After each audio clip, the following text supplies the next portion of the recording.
Good morning and welcome to the Kim B. Davis Show. I'm your host, Kim B. Davis, and live this morning we have Mr. Eric Harp, our certified professional fitness trainer who holds a master's degree in physical education. He always brings us great tips on how to get active and get up and moving and to be our best healthy selves. Good morning, Mr. Harp. How are you today? Good morning, Mrs. Davis, and good morning to all. Doing very well today. Thank you.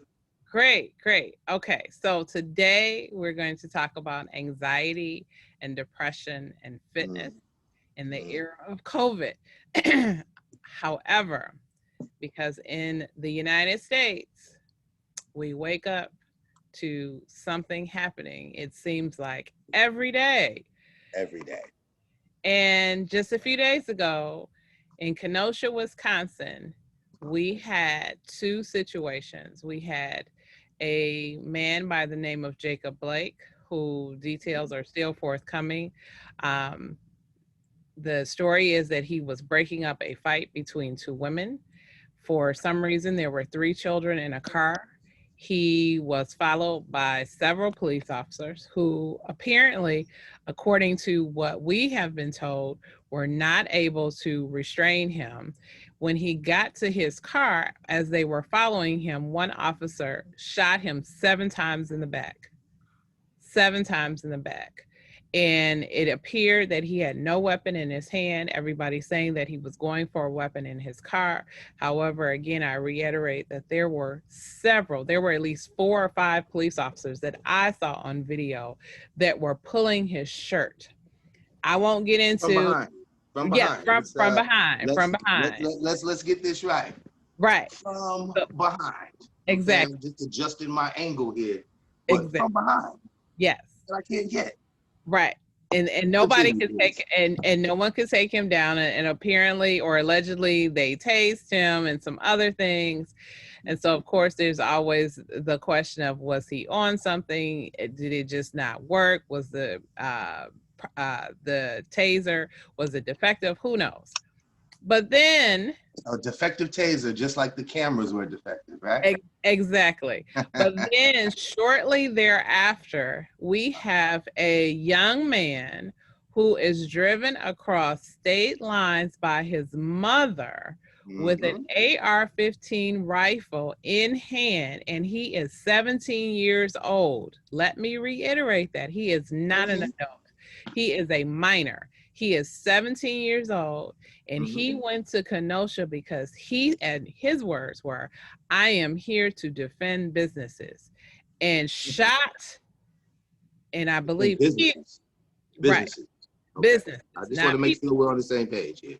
Exactly, businesses. So we're talking buildings with companies in them, not people, not people.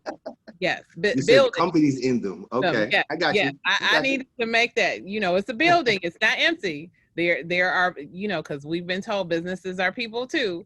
Well, so we have been told that. Yes, we have been told that, but this were Businesses are people too. right. But these are physical locations. These are not people. They're physical locations that he went to go protect, and Right. he ended up killing 2 people. And, And and injuring another. Come and, on, let's and not leave that out. yes, and injuring others. Okay. And fled from the scene. And what is stunning in one of the videos that I saw, as you see the police come up in military vehicles, they completely pass him by as How about the people. high five? How about the high five? The high five, you giving water, the police officers are cheering him on, and this is the person, as the crowd is shouting, he just shot and killed 2 people. He's a hero. Now, yes, they're pointing at him. And, there's a story, and I haven't read it yet. And apparently it is titled, Can a Black Boy Walk Up to the Police with an AR-15? And I've seen that question. have you seen that? I haven't read it yet, but it was all over my Twitter feed this morning. And the reality is, we've all known this. We talk about this in the talk. There are things that white people can do that Black people cannot do. And Okay. it's true. I have been out in the suburbs, grocery shopping, doing different things, and I have watched white men walk out of the grocery store with a gun on their hip. And of course, I'm fearful. Open carry means different things to different to It does. different. It does. Okay. It does. But people will see you and say, "Oh," and I'll see them, and I'll have my children with me, and of course, I pull my children closer, and they look at me like, "Well, I have it for my protection," and I'm like, "Well, who are you protecting yourself from? Because if you think it's us, it's not. It's more like someone that looks like you, because we're in your community." And to me, we talk about um, the dissension that's been poured out into this country from the White House, from the president. He hasn't necessarily spoken up. Every time there is an issue, no matter if it's George Floyd, Jacob Blake, Breonna Taylor, there's crickets from the White House.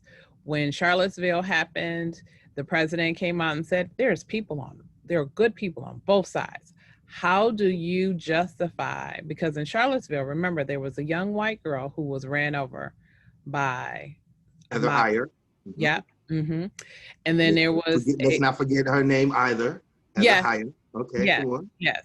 And then we saw another video in Charlottesville where a mob of white men beat down a black guy. We have seen it at Trump rallies where black people have come in just to see, not that they were Trump supporters, and have been beaten, have been racially insulted with insults and derogatory terms and thrown out. I remember my husband telling me the day after the 2016 election, he was in downtown Detroit. He had on his suit. He was coming from a meeting. And of course, in downtown Detroit, we have a metropolitan mix of people. And so there were a group of black people walking, as often we do, not that we necessarily know each other. We're just as a form of transportation. Okay. exactly. And he was walking from one building to another, and a white guy passed him, and he said, "Trump, we taking this country back." And I thought, what are you taking it back from? We don't own anything. I know I just gave you a lot to chew on. Well, no. First off, what I'd like to say, for anybody who sees me smiling, I am not smiling out of anything funny. This is out of frustration, out of bewilderment, out of just how could you? Question mark after question mark after question mark. And I'm not alone. I'm just on my time on this earth. This is just a microcosm in this struggle for equality, this struggle for recognition, and just all out respect. But this is everything that our grandparents taught us, parents taught us, books, movies, boogeyman stories. Yeah. All of these things are now coming to a point, and on both sides. The white side thinks that the black side has somehow taken the country from them, and has always thought that. And then the black side is always like, well, what do you mean? We couldn't even get 40 acres and a mule. Exactly. Okay. Black people are saying, give me mine, give me mine, give me mine, whatever, fill in the blank. And the white side is saying, no. Like, you don't own anything to us to have permission for anyway. Then we have this magic piece of paper called the Constitution, which spells out things, but you have that other thing called lawyers and judges who break up the fine points and the commas and ampersands and all of the other things that they no longer teach you. That's what their job is for. And that wasn't designed for the black folks anyway. the whole thing. We can go through history. We can go through today. We can go through all. We can nitpick point by point. It's all words. Words. There's a magic combination of words that people love to hear. Mm-hmm. There's a magic combination of words that people feel they must say. There's a magic combination of words that people think that will solve everything or protect you. And it all comes down to words, rhetoric. Mm-hmm. Well, he sounds good, or she said the right thing, or can you believe what he or she said? And these are the things that are starting the wars. Mm-hmm. And we're in one. We've been in one. It just, munitions are changing. And it's horrible. Again, I am not smiling or taking anything light. This is horrible. Mm-hmm. And it's going to get worse. Uh, now we come into pastor words. What are your beliefs? And we all have some form of belief. And we all have some form of belief that our belief is right. No matter what anyone else believes, I chose the right one. Mm-hmm. And we base our feelings from there. Now, I'm not an expert on that. I'm not the theologian. I'm not the, uh, put any title on it. I work out. However, this is life and we all have to deal with it. I was born into the skin color I'm born into. I was born into the gender that I was born into. I was born in the city, in the state, in the country that I was born into. And none of those things I can change. Mm-hmm. Only thing I can change is how I react and how I act and how I use my words and how I project. And that's my job. I then have to adapt to what everyone else is bringing to me. That's all of our jobs. That's all we can do. Mm-hmm. Now we're trying to find some other magic combination. So with that said, I wish I had answers. I wish there were more. I wish there were more answers to questions. However, the questions keep popping up, and they're the same questions. They're the same questions. No matter, my grandmother was asking the same question.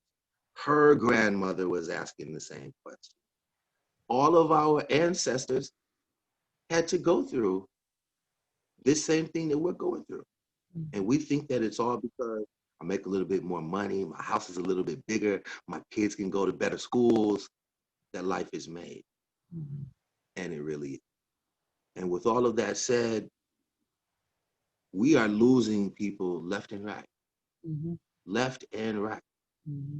Now, I want to, if I may, Ms. Davis, I want to funnel it right back into the Jacob Blake um, situation. Mm-hmm. He didn't die.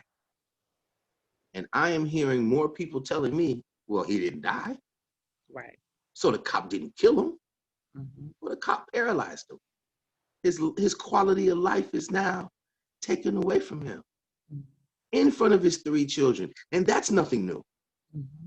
Having 3 children witness this and now perpetuated the same cycle of, oh my God, look what the cops did. This is the same thing our granny was telling us. This is the same thing that Uncle Charles was telling us. This is the same thing. These things don't stop. And now those 3 young kids are going to have a story to tell the rest of their lives about the perpetuation of policing in urban cities. Now, the Blake family has to pick up the pieces, as many other families do, and go through the media scrutiny, as many of them do. But notice how conveniently in our digital technology world, we have cameras everywhere. You can step out onto a street for jaywalking, they'll know the brand of shoes you have on. They sure do. But they can't find a license plate number anywhere. They can't find, well, that move that he made to pull up his pants, as all young Black men do these days, was threatening enough to justify a knife. So he must have had a weapon that he was going for. And the camera right here has picked it up. It took 6 officers to walk him around the car. Jacob Blake on the video looked like 170 pounds, 150 pounds, really? The camera adds weight. It But he does. put on 100 and some odd pounds, 6 officers, one with a gun to his back, and they can't walk and they can't guide him. This is their words. They can't restrain him. He walked in, reached, I won't say casually because there's nothing casual about this, but he reached for his car door. And that was it. 150 pounds. And these policemen have probably dealt with 300-pound drunken construction workers of all flavors. Probably had to deal with some weekend benders of things that may have gotten out of hand at any old good old boys bar. And they can't handle a 150-year-old, not 50-year-old, but 150-pound dreadlock young black boy. And no body cameras.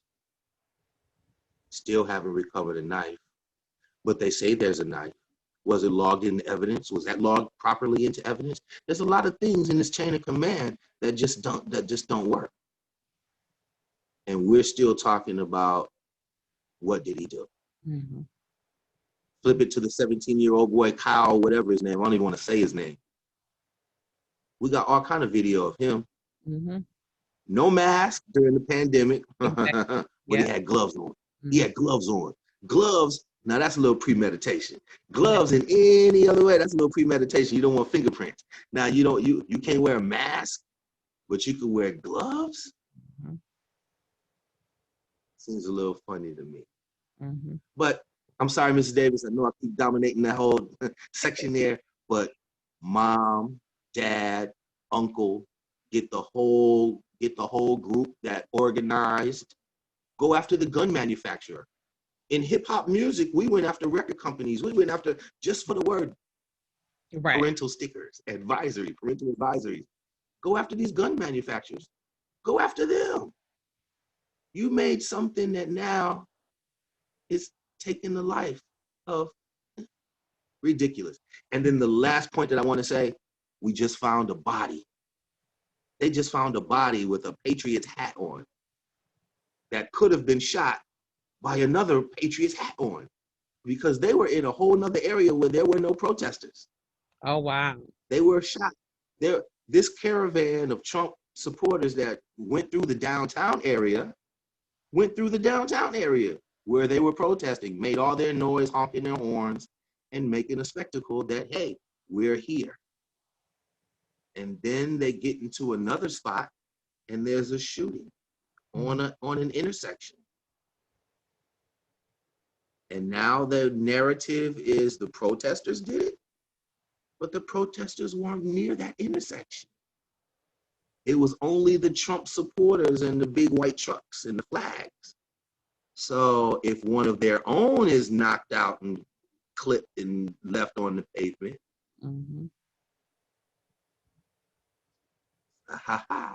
yes, something's going to be happening, Mrs. Davis. And I'm not the conspiracy theorist, but I think I just started one. So please get off of me and let's continue on to something else. But so I want to bring that point back to our topic, because everything that you talked about can increase your anxiety. It can increase your risk for depression. Yes.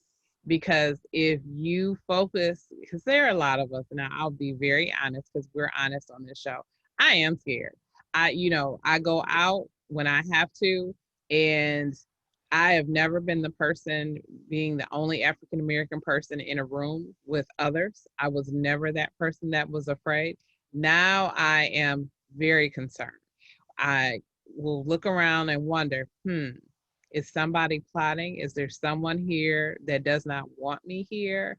Is there someone here that will harm me just because? Because conspiracy theories will tell you. I read a story yesterday evening. A young African-American male went out with several white people on a boat. They all came back. He did not. and the police aren't really helping the family, and the family is upset, and they're like, we need to know what happened to our son. And so what you're saying is accurate. The problem becomes you keep reading these stories every day, it increases your anxiety. You're told you can't go outside because COVID will get you, so you need to stay at home. We can't go to a gym. You can't go to a gym because COVID will get you. And so the normal things that people typically would do, you're sort of restrained as to what you feel comfortable with. And I know people who will say, Kim, you walk every day. I said, I try to. I said, but I take my mask. I said, it's not always comfortable. Sometimes I take it off. I put it on when I'm around people. But if I'm typically by myself, I just keep walking. Me and my dog, and we go. But I want to throw out some statistics. So in the United States, 40 million people will be diagnosed with depression. Women are twice as likely as men to be diagnosed with depression. I know this because I suffered through it.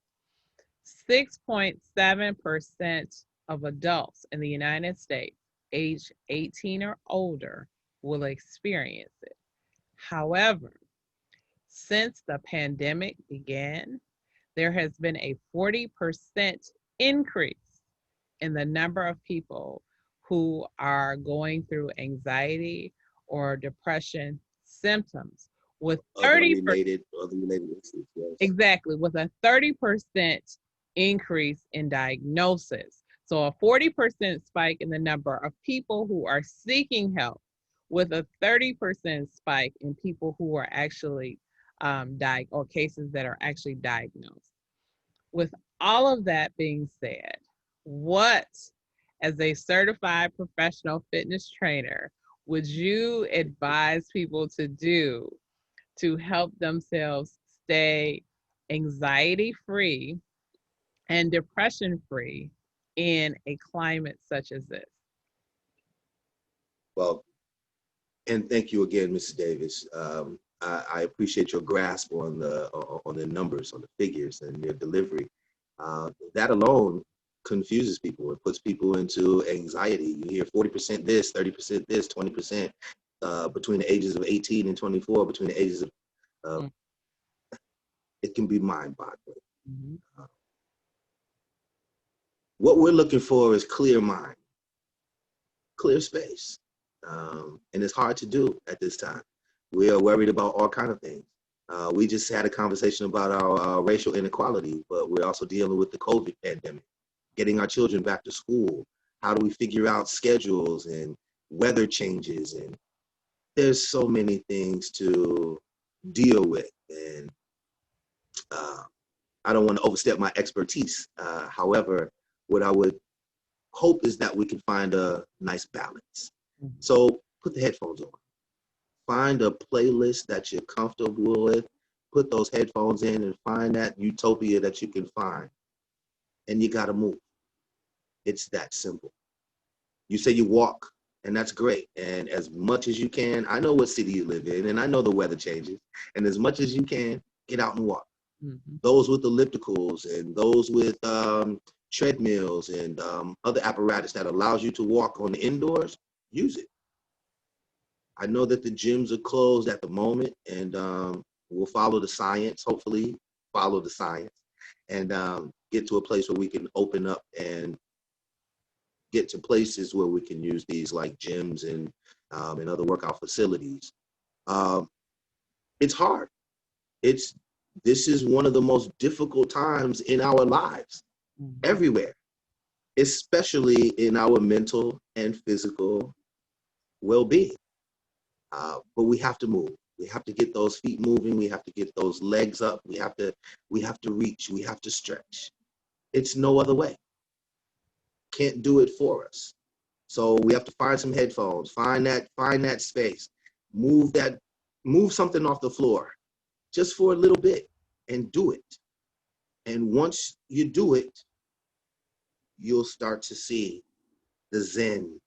You'll start to see the utopia over the horizon. Nothing's going to happen overnight. Let's get that right. Nothing happens overnight. This is not a microwave. This is not a microwave condition. We didn't get here overnight, and we won't get to our destination overnight. So it's going to take a few lifestyle changes. But we are in the midst of lifestyle changes. So we have to be vigilant as best we can. Now, that's on our health, on our physical health. Our mental health, just as difficult. We have to be grounded. We have to be grounded. Turn that TV off. Take your thumbs off the telephone. Mhm. Don't swipe into that app today or not right now. Mhm. There are so many things that are designed to push your button. We're coming close to an election. Um, the cycle we're in it, but we're coming close to the election. The campaigning is getting heavy. And no matter what side you're on, and we all have sides that we can't help but be on. No matter what side you're on, put those headphones on. Your time to fight will come. Your time to vote will come. Your time will come. But right now, put the headphones on. Find you some music. Find you that playlist and disappear into it and let that wash over you first. You know, no matter to the sound of our voices, wherever we are reached, there's different weather capabilities. So some are in rain right now and can't get out. Some are in snow and can't get out. Some have beautiful days and just won't take advantage of it because our schedules won't let us. So there's all kinds of challenges, Mrs. Davis, and each individual, listen, we have to put one foot in front of the other. It's the only way we're going to get there. Put that foot in front of the next, then put that next foot in front of the next. And by God, if you have anyone next to you, you help them while they help you. Put your arms, hold hands, and both of you take a walk to that next destination. I wish there are some clients that I may have to help a little more than others. And that's okay. It's help, but I'm not doing anything for someone. No one comes to me that says, please lift this for me. Please do 20 push-ups for me. I say, okay, I'll do 10 with you, and come on, you do some too. You know, let's help each other. You know, my grandmother taught me, each one teach one. Mhm. And as simple as that is, each one teach one. I've taken that with me my whole life. So each one teach one. You know, I decided to teach someone how to properly work out, how to properly eat something, how to hopefully they turn around and teach the next one. And we can take this lesson everywhere we go. Mrs. Davis, I hope that that helps a little bit because with anxiety, it's a personal struggle. Mhm. And no one truly knows what's going on with your struggle until you decide to share it. Mhm. But while you're looking for time in all of this trouble, put some headphones on. Find that space. And then once all of this clears up, we're going to go see some doctors. We're going to go see some doctors where we really can get the help that we really need. We will never, never hope to leave anyone out during this pandemic. Absolutely. I And hope that helps, Mrs. Davis. it does. And you know what? One of the great things about me walking every day, I look forward to my music playlist because I put my headphones on and I put my playlist on and I zone out for an hour while I walk. And it is. You come back and relax whatever is bothering you. You listen to whatever it is that you enjoy and you do feel better. So it is a good thing, which makes you tired and makes you want to sleep. Which is, One thing leads to another. yes, And it now does. you can eat, sleep, and tomorrow is a brand new day. Yes, it is. So speaking of sleep, because the one of the interesting things about being anxious or depressed, people do one or the other. Either they sleep too much or they sleep too little. Can you talk a little bit about what the role of sleep has and some tips on why sleep is important for people to fight back against anxiety and depression? Well, first off, sleep is your body's it's a protection mode for your body. so that you can recharge, you can regenerate. You know, so we're in the day of technology. So just think of it when you're sleeping, you're charging your phone up, you're plugging it into the charger, and you're getting it back to 100%. Many of us roll with our phone constantly at around 40 or 50%. Well, we know what that means. That later on in the day, you better hope you find some charging and nobody's calling you and doing. And many of us live our lives like that. I mean, if we can use analogies, uh, that's exactly what our bodies do. Our bodies are machines. The better we feed it, the better we perform. The better we rest it, the better we perform. And so sleep, sleep is definitely, I mean, it's a body function that you will definitely notice when you're not getting enough. Um, and there is too much sleep. A lot of times our bodies are in a constant state of rest. Our minds are not.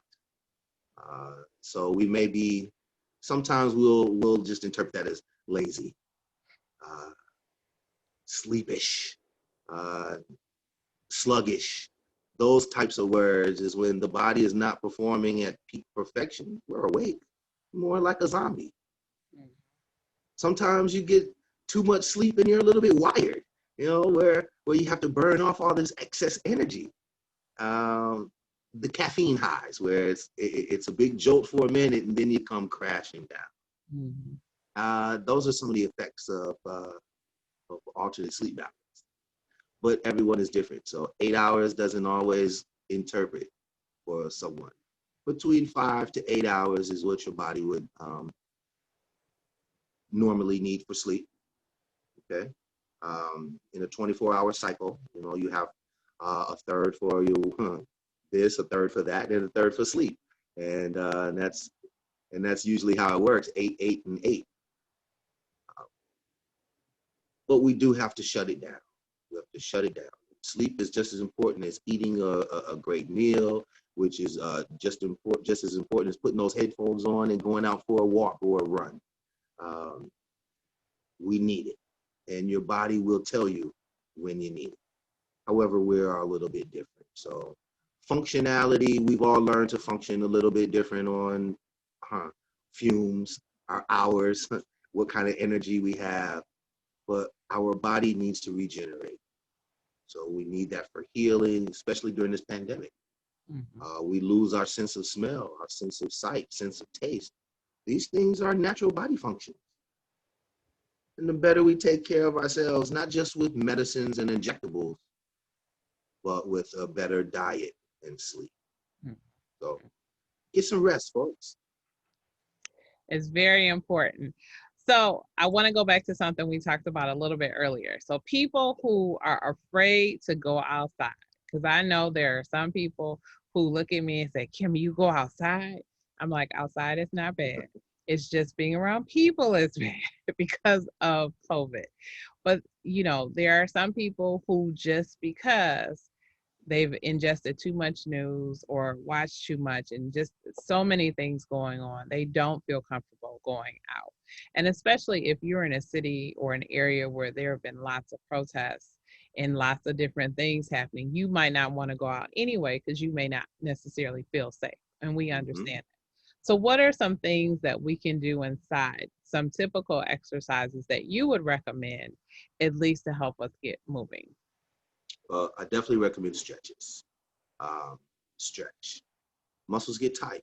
So bend over and reach for your toes. Stand up and reach for the ceiling. Lay down on the floor and stretch. Reach from one wall with your hands and another wall with your toes. Just reach and stretch.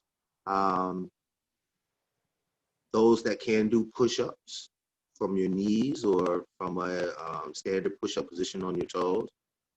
Body planks, whether you're on your elbows or your hands. Those are very good exercises to do while you're on the inside. With all of our technology, there are some apps that you can look up for floor exercises. There are some apps and guidance that you can use for different muscle groups while you are on your body. So your lower back, your abdominals, the top of the thighs, the back of the thighs. This is a time where if you're not walking, we have to now worry about our calves, which is that muscle that is right under the back of your knee. Because if you're not walking and you're not moving, you want to make sure that you keep that muscle strengthened, because that muscle determines about getting on your toes. Some of us with ankle issues, we want to strengthen these parts of our body because walking is our number one primary mode of transportation. And we want to do that as much as possible. So inside, let's just work on some leg exercises, squats. You know, sit down and stand back up. Sit down to that chair, lightly touch it, and stand right back up. These simple exercises will not only keep the blood flowing, keep some brain activity going, but will also strengthen those core muscles that you need for every day. Up and down to the bathroom, squats, up and down stairs.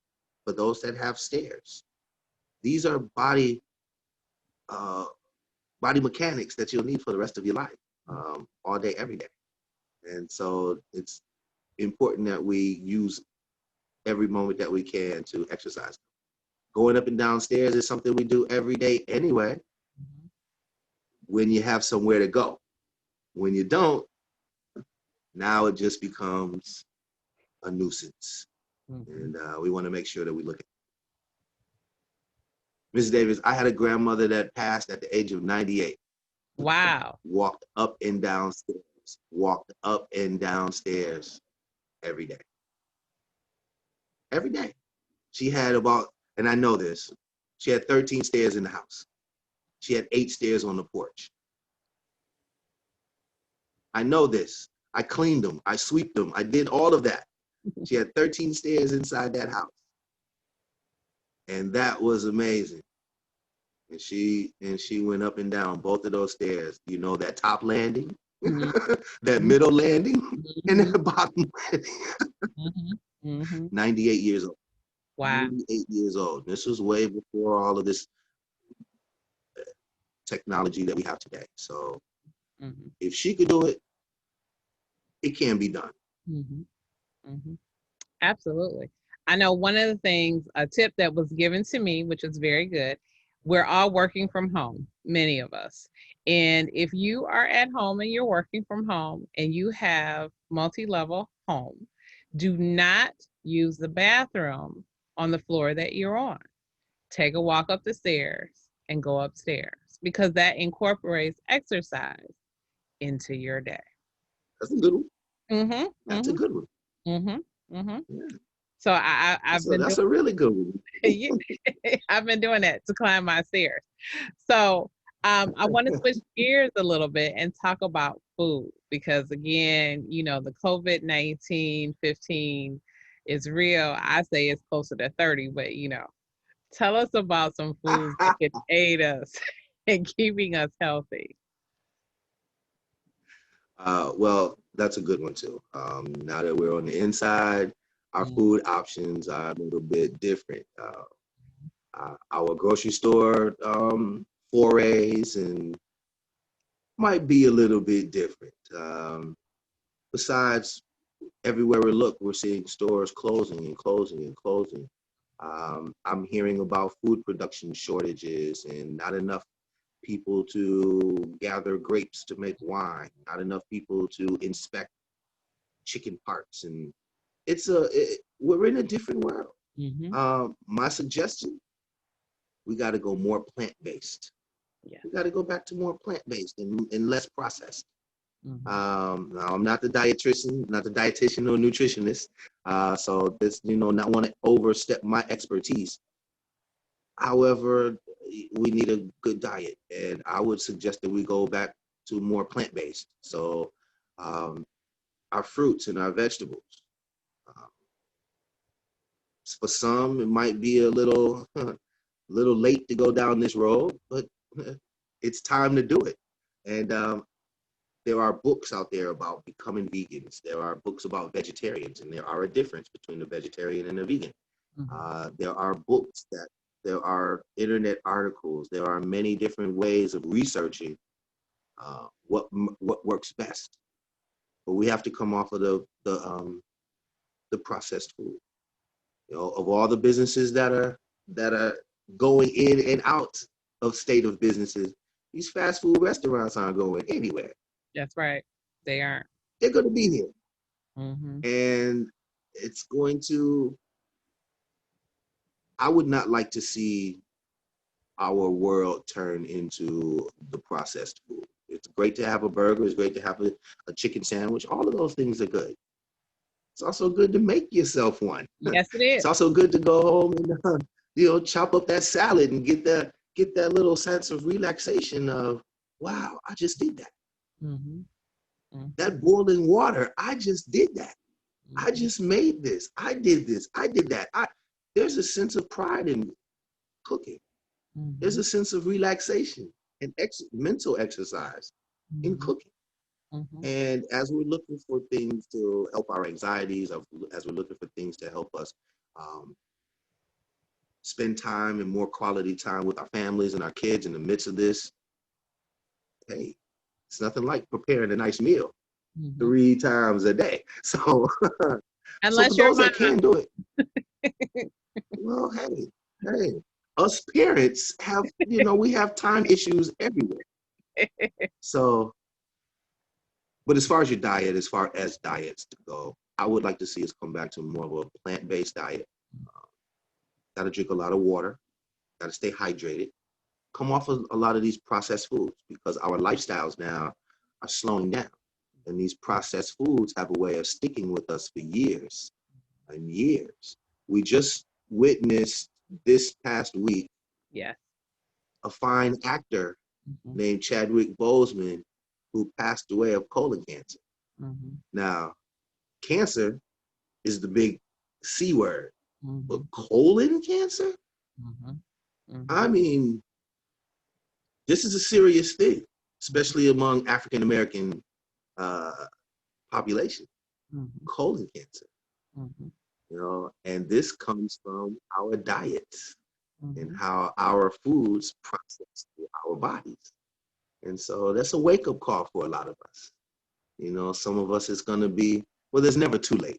But for some of us, we've been on a path for a very long time. So we want to make sure we come back to some healthier decisions, some healthier foods, healthier options. Mm-hmm. Mm-hmm. I would love to see it.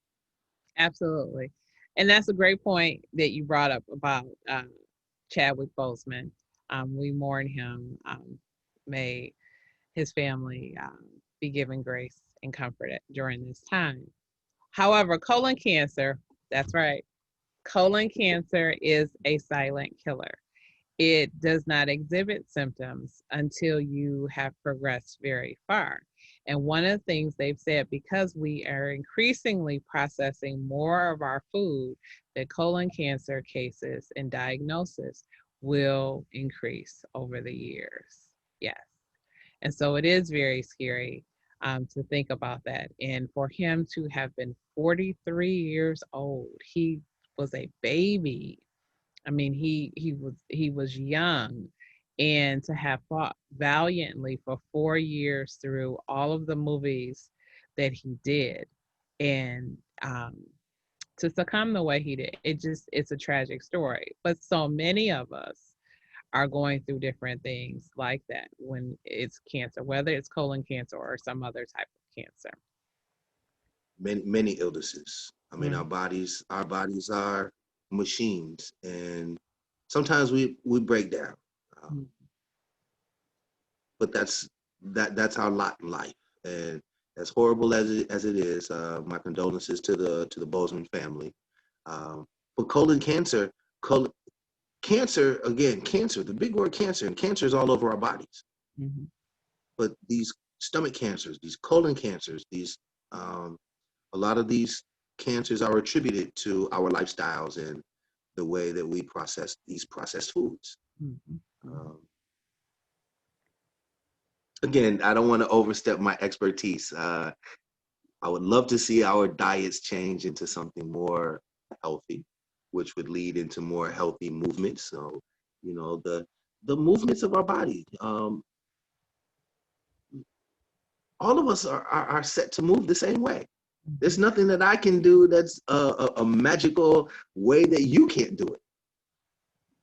You can do something that the next person can do. All of our bodies are designed to move a certain way. And at healthiest, optimal levels, it's amazing what we can do. Amazing. And on the same flip side of that coin, it's amazing on some of the things we hold ourselves back from because of our diets and our lack of exercise and our anxious thoughts and fears. See, what you just mentioned is fear. Going outside, that's fear. COVID-19 makes you not go outside. The lack of exercise makes us not go outside. The anxiety of where I've let myself come to doesn't let me go outside. And we become victims of our own hell. We become victims of our own thoughts and mechanisms. And when it's time to reach out for help, we think it's too late. So, Mrs. Davis, I never think it's too late. I think that we all can stop on a dime, pivot, shift, and go the other direction. So if it's about our diets, right now, let's look into some plant-based, healthier alternatives. If it's about our physical well-being, then right now, let's stop, take a deep breath, and lift that leg up. Just lift that one leg up. And when you put it down, lift the other leg up and see what happens. If it's about that mental health, call someone, talk to someone, reach out. Let's get some help. If it's about your spiritual needs, reach out. Reach out. We all have to take care of our health. I'll help out with the physical. There are others more qualified than me to work on our other parts of our health. But we need help, each and every one of us. So, Mrs. Davis, I'm available, and I'm so glad that you allowed me to get onto your show and speak my mind a little bit. But we all need help. That's right. No one can do anything alone.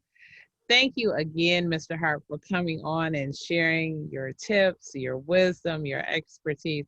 Tell us how we can reach out and find you and how we can reach you. Eric Harp 9 at gmail.com.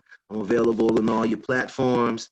Come see me and stick with this Kim B. Davis show. And we'll have some more information coming to you real soon. Excellent. Thank you again, Eric, for being on our show. You have been watching the Kim B. Davis Show. I hope you've enjoyed this episode. We hope to see you on the next one. And always remember, be magnificent.